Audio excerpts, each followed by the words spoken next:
এবং আজকে দেখুন এত বড় একজন ইন্টারন্যাশনাল ক্রিকেটার সাকিবুল হাসানের বাড়িটা পুড়িয়ে দিল, তাহলে আজকে শেখ হাসিনার তারা কি অবস্থা করবে? হাসিনার, সেই মাননীয় শেখ হাসিনার যদি কোনো রকম বিন্দুমাত্র ক্ষতি করার চেষ্টা করা হয়, সেটা বাংলাদেশের মাটিতে হোক আর ভারতের মাটিতে হোক, বাংলাদেশ কিন্তু আর বাংলাদেশ থাকবে না। আজকে ডিসেম্বরে হাসিনা যদি দেশে ফেরেন, সেখানে ওনাকে তো প্রথমত ভারতের মাটি কেন ব্যবহার করা হলো?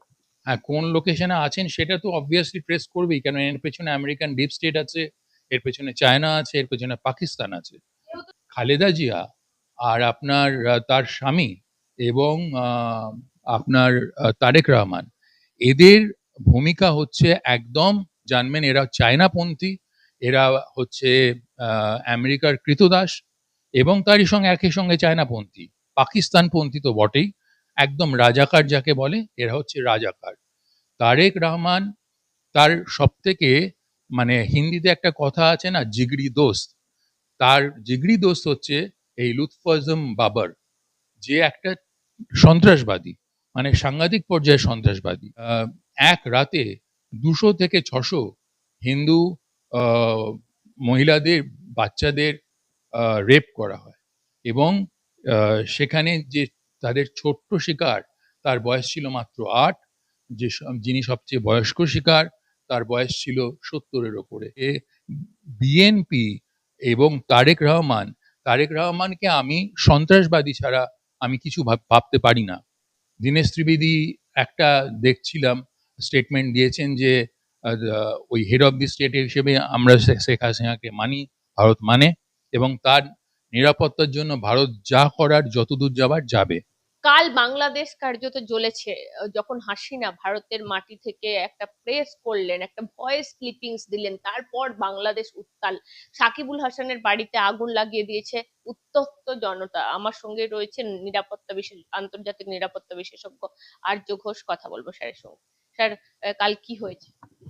কালকে যখন শেখ হাসিনার পূর্ব নির্ধারিত একটা প্রোগ্রাম ছিল, এবং সেটাতে উনি যে স্পিচটা দেবেন ঠিক করেছিলেন, সেটা কিসের উপলক্ষে না, ওনার সরকারের অনৈতিকভাবে, সম্পূর্ণ বেআইনিভাবে তাদেরকে তাড়িয়ে এবং 5ই অগস্ট 2024 যে ঘটনাটা ঘটেছিল, তার 2 বছর পূর্তি উপলক্ষে উনি ওই ভাষণটা দেবেন, আগে থেকেই নির্ধারিত ছিল। কিন্তু এখানে একটা জিনিস আমাদের বোঝার দরকার আছে, এটা একটা প্রাইভেটলি অর্গানাইজড একটা ফোরাম ছিল। সেটা অর্গানাইজ করেছিল সেটা হচ্ছে ফরেন, তার এটার নাম হচ্ছে, আমি আপনাকে বলছি, সেটা হচ্ছে যে ফরেন জার্নালিস্ট একটা অ্যাসোসিয়েশন, নিউ দিল্লির। তো সেটা তারা অনেক দিনের পুরনো, 1958 সালে এস্টাবলিশড হয়।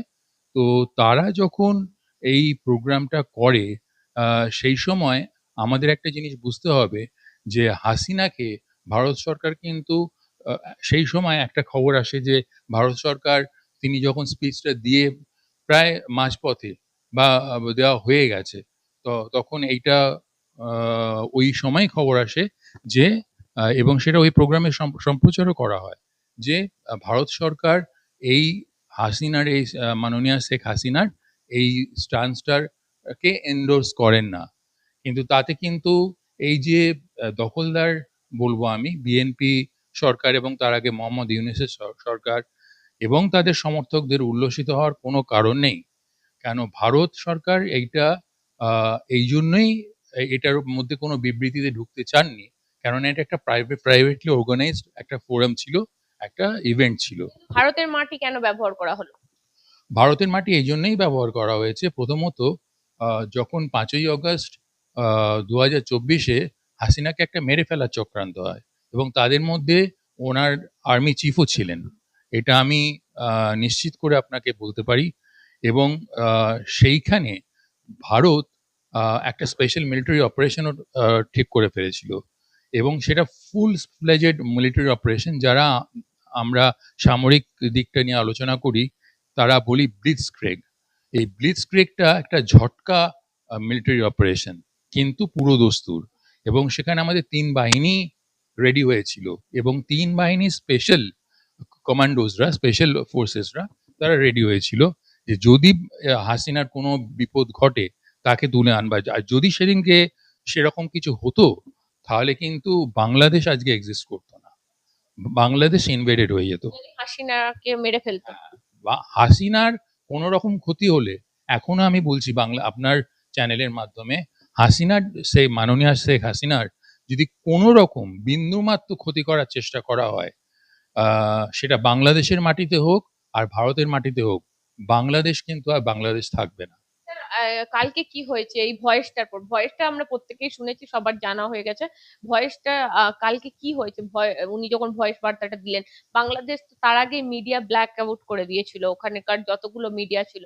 আহ, এইটা একটা খুব অনৈতিক কাজ করেছে বাংলাদেশ সরকার প্রথমত, কেননা তারা সরকারিভাবে এবং মানে আহ, সমস্ত সম্প্রচার বন্ধ করে দিয়েছিল, সেই জন্য আজকে বাংলাদেশের মিডিয়া চুপ।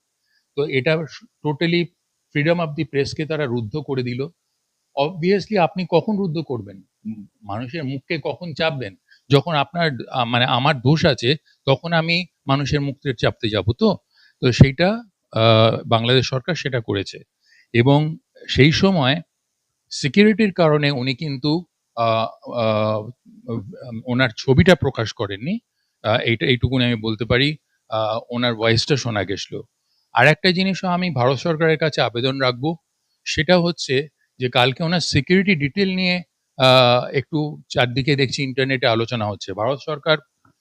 ভারত সরকারের কোনো মন্তব্য আমি অন্তত দেখতে পাইনি এখনো, যে ওনার চেঞ্জ অফ লোকেশন, এটা স্পেশালি আমাদের এনএসএ দেখছেন, national security adviser Ajit Doval, কিন্তু এইটাও ফ্লোট করা কিভাবে হলো সেটা অনুসন্ধান করে দেখতে, কেননা এইটা একটা হিউজ হিউজ নিরাপত্তার ব্যাপার শেখ হাসিনার মানে জন্য। উনি কোন লোকেশনে এখন আছে, ওই লোকেশনটা ট্রেস করা হচ্ছে।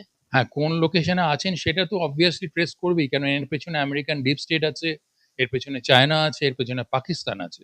যেহেতু শেখ হাসিনা বলেছেন বাংলাদেশে ফিরে যাবে, সেই জন্যই কি তাদের আতঙ্কের কারণ হয়েছে? একদম।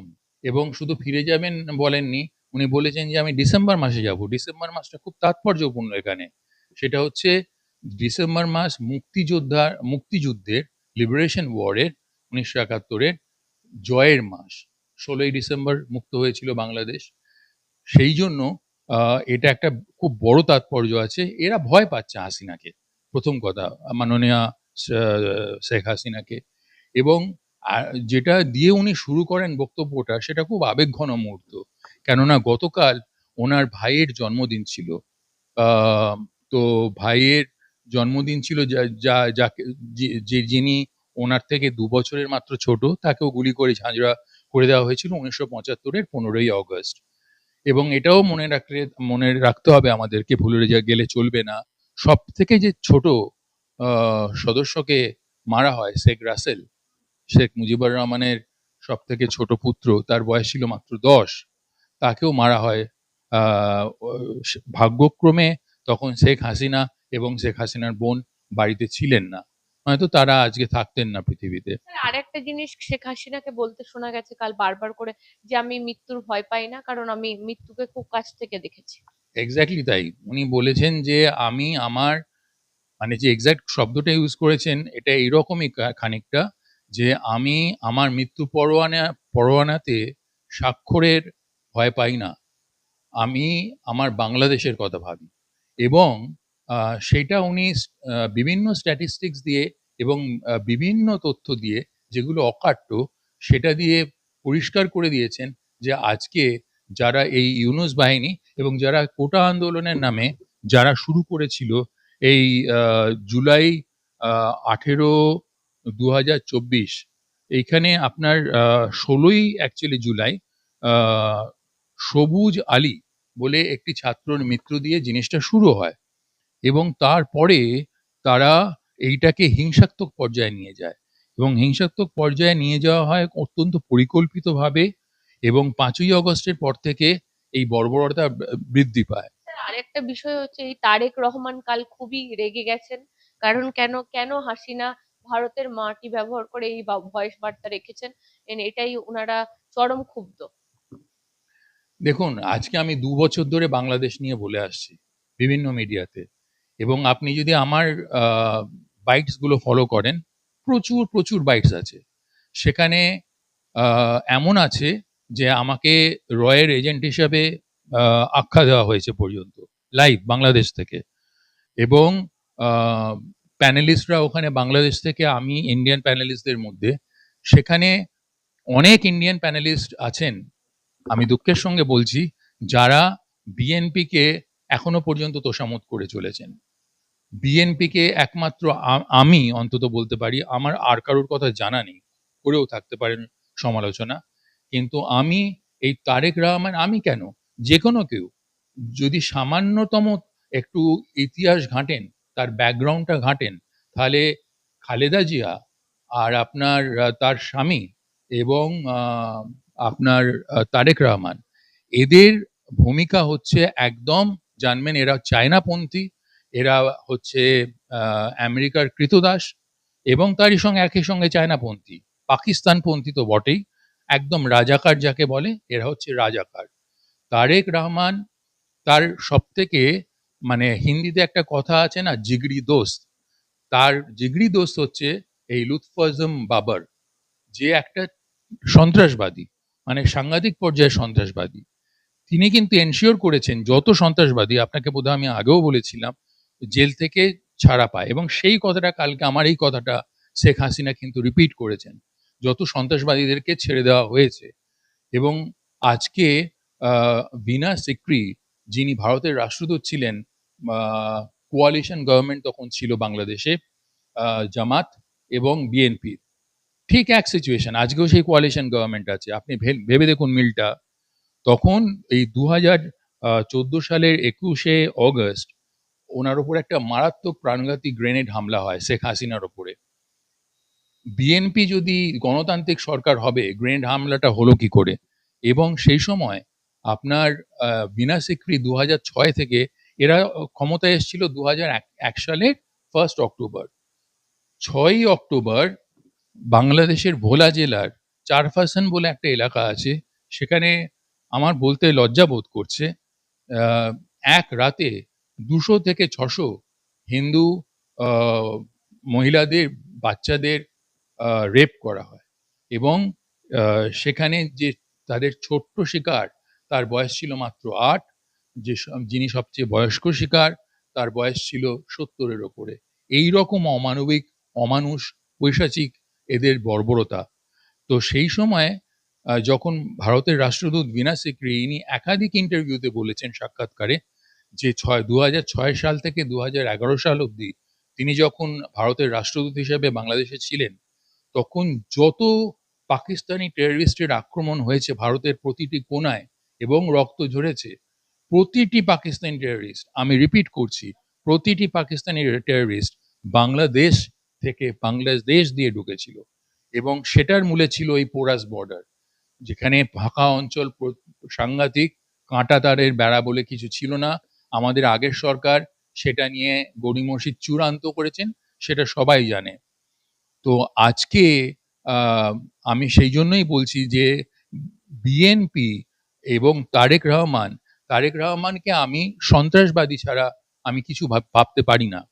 এবং এই এই এই যে আর একটা বিষয় আমি জিজ্ঞাসা করব, এই যে দীনেশ ত্রিবেদী ওখানের হাই কমিশনার হয়েছেন বাংলাদেশের, এর তো উনিও অনেক একসাথে মেলবন্ধনের অনেক বার্তা দিয়েছিল, তারপরেও কিন্তু বাংলাদেশ মানেনি।